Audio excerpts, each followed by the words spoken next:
The most expensive doorbell in Hollywood history rang at exactly 11:47 a.m. on a gray Tuesday morning in November 1975. Jerry Lewis, once half of the most successful comedy duo in entertainment history, sat in his Bel Air mansion surrounded by the wreckage of a career that had imploded so spectacularly that bankruptcy lawyers were circling like vultures over fresh roadkill. The man who had made millions of people laugh was about to lose everything: his house, his dignity, his children's respect, and the last remnants of a fortune that Vegas bookmakers and failed business ventures had systematically devoured. But the man standing on Jerry's doorstep wasn't a process server or a repo man. It was Dean Martin, his former partner, his oldest enemy, the man he hadn't spoken to in 18 years. Dean was holding a leather briefcase that contained something more valuable than money: forgiveness. And over the next 2 hours, the King of Cool would demonstrate that some bonds transcend pride, ego, and even the bitterest professional divorces. Because when Dean Martin decided to save Jerry Lewis from financial ruin, he wasn't just writing a check. He was rewriting the ending to the greatest love story in American entertainment, a partnership that had created magic, destroyed dreams, and finally found a way to heal the wounds that had seemed too deep to close. The Bel Air mansion that Jerry Lewis had bought at the height of his solo career success was now a monument to overextension and poor judgment.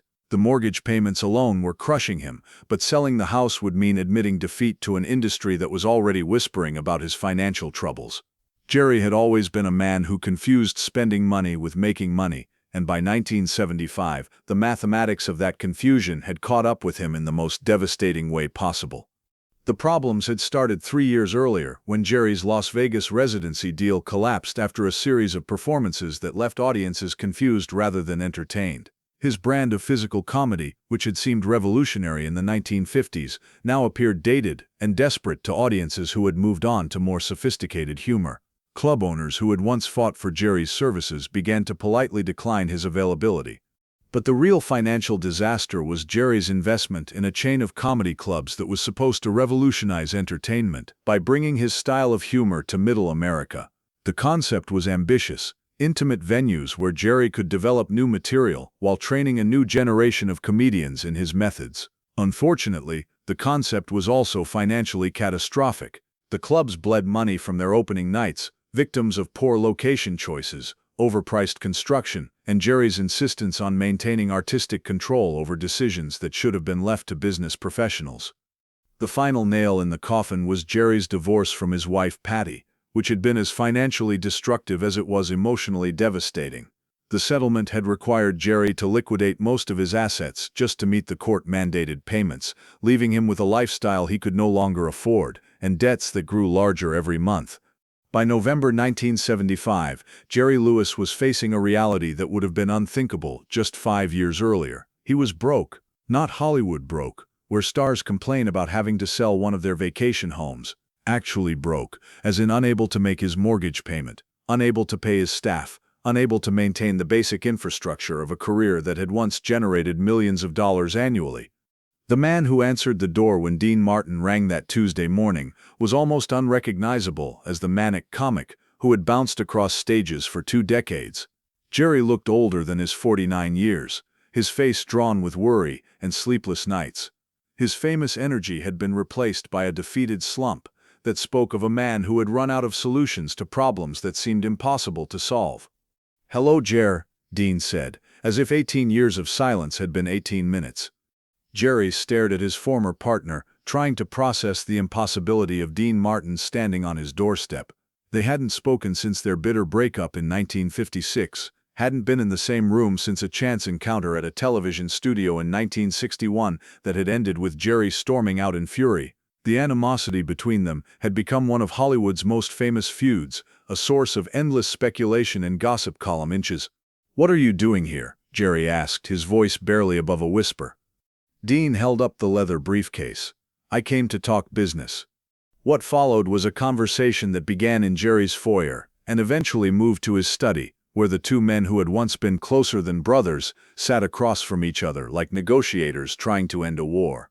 The initial exchanges were stilted, careful, loaded with the weight of years of resentment and misunderstanding.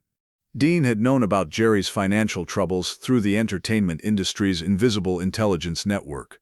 In Hollywood, information about money problems traveled faster than good news, and Jerry's situation had become an open secret among the people who mattered.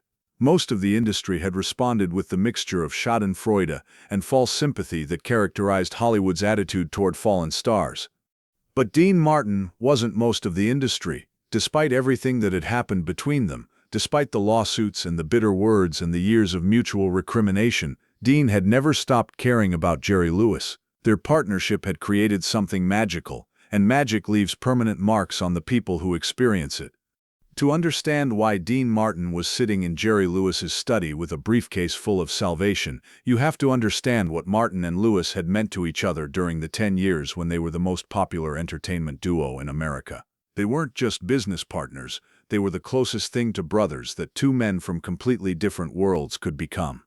Dean, the cool Italian crooner from Steubenville, Ohio, had provided the smooth sophistication that balanced Jerry's manic energy. Jerry, the rubber-faced Jewish comic from Newark, had brought the chaos and unpredictability that made Dean's coolness seem even more impressive by contrast. Together they had created a chemistry that transcended their individual talents, becoming something greater than the sum of their parts.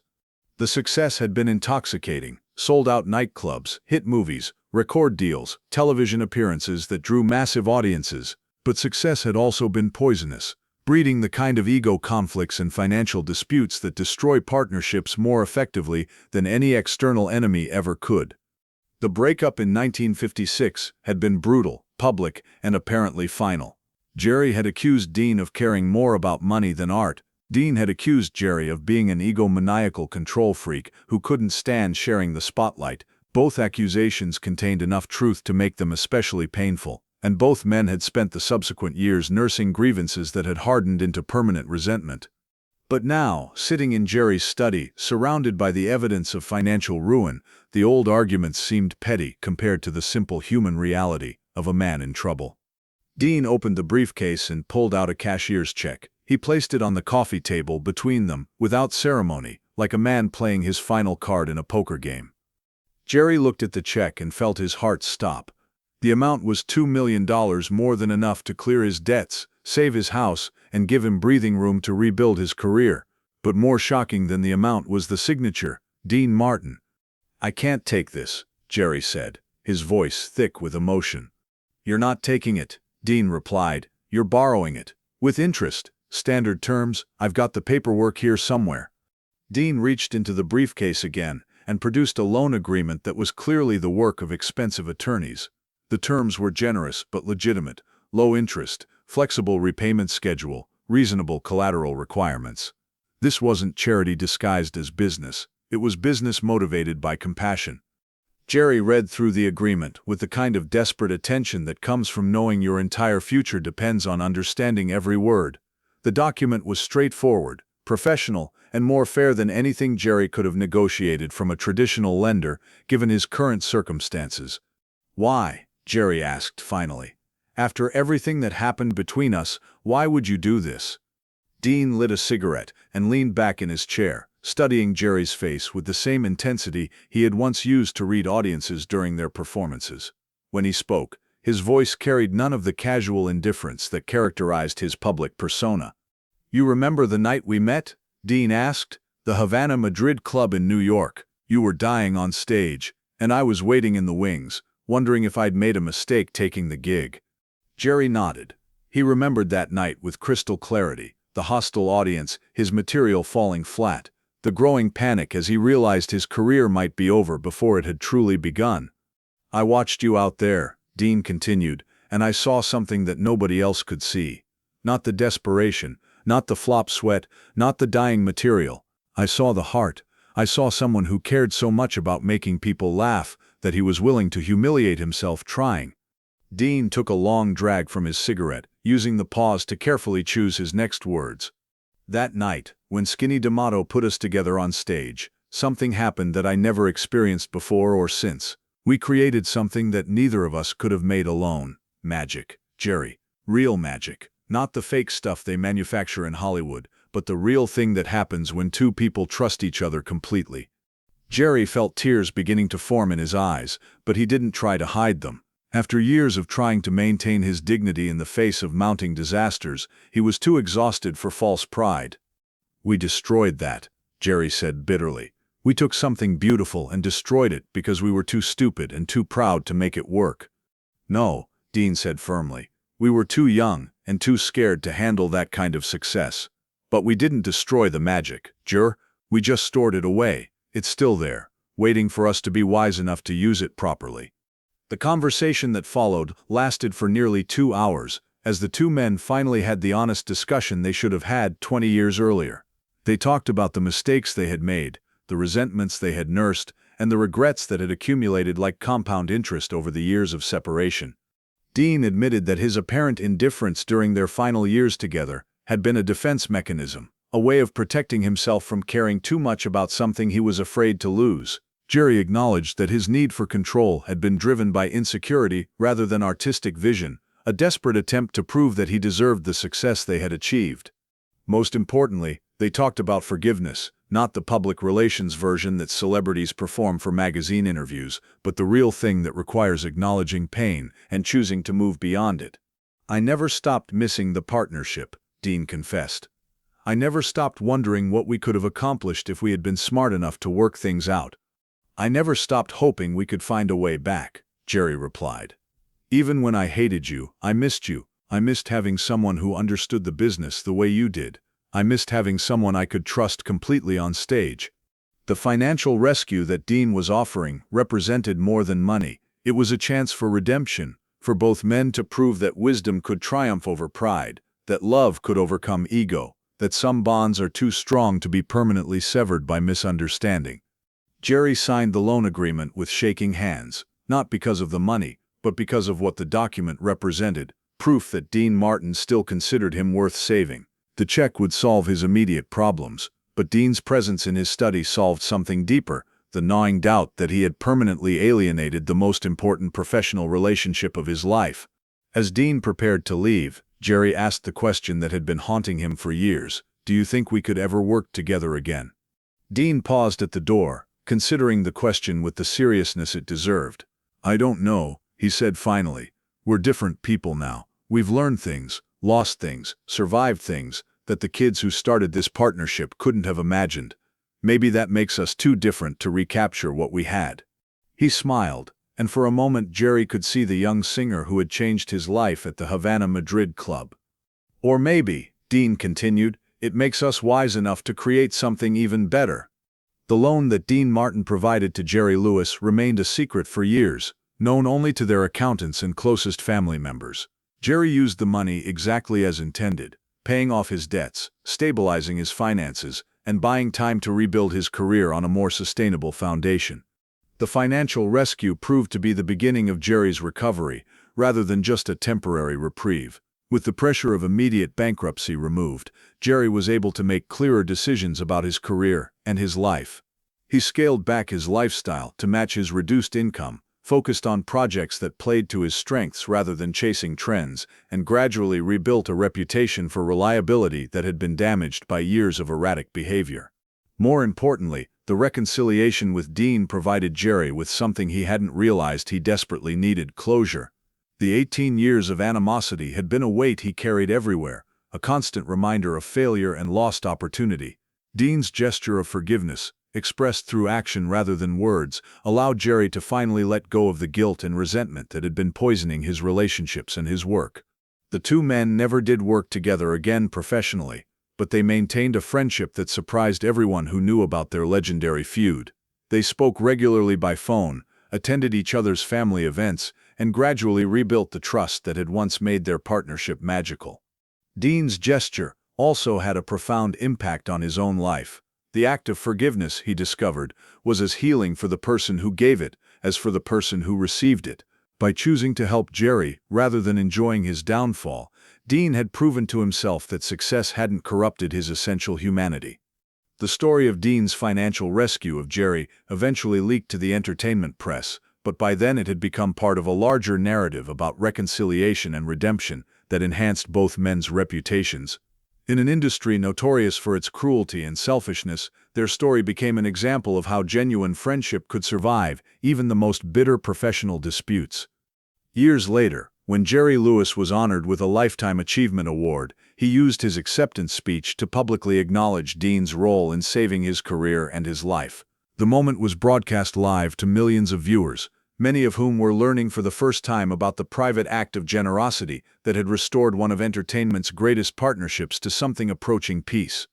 Dean Martin watched the speech from his home in Beverly Hills, and those who knew him well said it was one of the few times anyone had seen him cry, not because of the public recognition, but because of the private knowledge that he had done the right thing when doing the right thing was difficult, expensive, and uncertain. The leather briefcase that Dean had carried to Jerry's house that November morning became a symbol of the power of forgiveness to heal even the deepest wounds. It represented the choice that all of us face when confronted with someone who has hurt us. We can nurture our grievances, or we can choose to see past the pain to the humanity underneath. In the end, the day Dean Martin saved Jerry Lewis from bankruptcy became the day they both saved each other from something worse than financial ruin, the permanent loss of a connection that had defined both their lives. Money can be earned and lost and earned again, but magic, once destroyed, is gone forever. Dean's gesture proved that their magic had never really died. It had just been waiting for the right moment to reveal itself again, transformed by experience into something deeper and more meaningful than anything they had created as young men. The greatest comedy duo in American history had found a way to write a final chapter worthy of their legacy, not as performers, but as human beings who understood that some bonds are too precious to sacrifice to pride, and some friends are too valuable to lose to the temporary madness of success. But the full impact of that November morning wouldn't be understood for years to come. Dean Martin's rescue of Jerry Lewis created ripple effects that extended far beyond their personal relationship. In Hollywood, where loyalty is often confused with weakness and compassion is frequently seen as naive, Dean's gesture became a quiet legend that influenced how other industry veterans treated their former partners and competitors. The story inspired a new understanding of what true success looked like. In an industry obsessed with box office numbers, ratings, and market share, Dean had demonstrated that the most important achievements couldn't be measured in dollars or demographics. He had shown that preserving human dignity and maintaining authentic relationships were accomplishments that mattered more than any career milestone. Other estranged partnerships in Hollywood began to reconsider their own feuds. Comedy teams that had split acrimoniously found excuses to reconnect. Songwriting partnerships that had ended in lawsuits discovered ways to communicate after years of silence. The Martin-Lewis reconciliation became a template for healing that transcended the entertainment industry. The financial arrangement itself proved to be mutually beneficial. Jerry's repayment of the loan, made in regular installments over 7 years, came with interest that provided Dean with a steady return on his investment. But more importantly, the business relationship gave both men a legitimate excuse to maintain regular contact, without having to navigate the emotional complexity of their personal history. Their phone conversations, initially focused on loan payments and financial planning, gradually expanded to include discussions of their careers, their families, and their shared memories. Jerry would call to report on a successful performance, and Dean would share news about a new recording project. The professional framework allowed their personal relationship to heal naturally, without the pressure of forced reconciliation. The restoration of their friendship had a profound effect on their families as well. Jerry's children, who had grown up hearing stories about their father's partnership with Dean Martin, were finally able to meet the man who had been such an important part of their father's life. Dean's own family gained a deeper understanding of the bond that had made their father famous, and the pain he had carried during the years of separation. Perhaps most significantly, the reconciliation allowed both men to reframe their shared history. Instead of focusing on the bitter ending, they could celebrate the magical beginning and middle. The partnership that had once seemed like a cautionary tale about the dangers of success became a story about the possibility of redemption and the power of forgiveness to heal even the deepest wounds.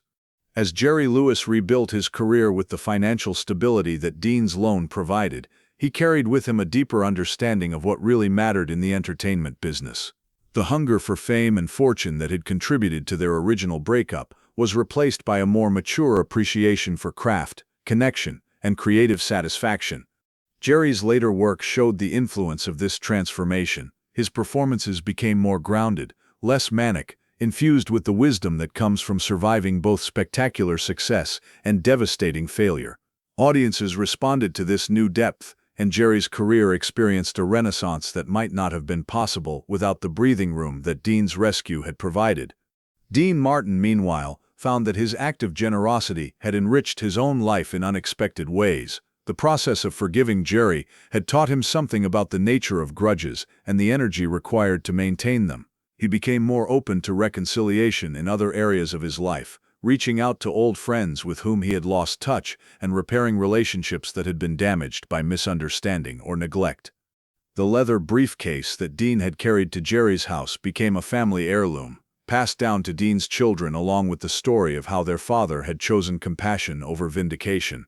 The briefcase served as a tangible reminder that the most important victories in life are often invisible to the public, measured not in applause or acclaim, but in the quiet satisfaction of doing the right thing when no one is watching. Years later, when both men were in their 70s and looking back on careers that had spanned decades, they would meet for dinner at their old haunts in Las Vegas and Los Angeles. These gatherings were private affairs, attended only by family members and the closest friends who had witnessed their journey from partnership to estrangement to reconciliation. During these dinners, they would sometimes perform impromptu bits of their old routines, not for audiences but for each other. The timing was still there, the chemistry still evident despite the passage of years. These moments provided both men with confirmation that their original partnership had been as magical as their memories suggested, and that magic, once created, never truly disappears. It simply waits for the right moment to reveal itself again.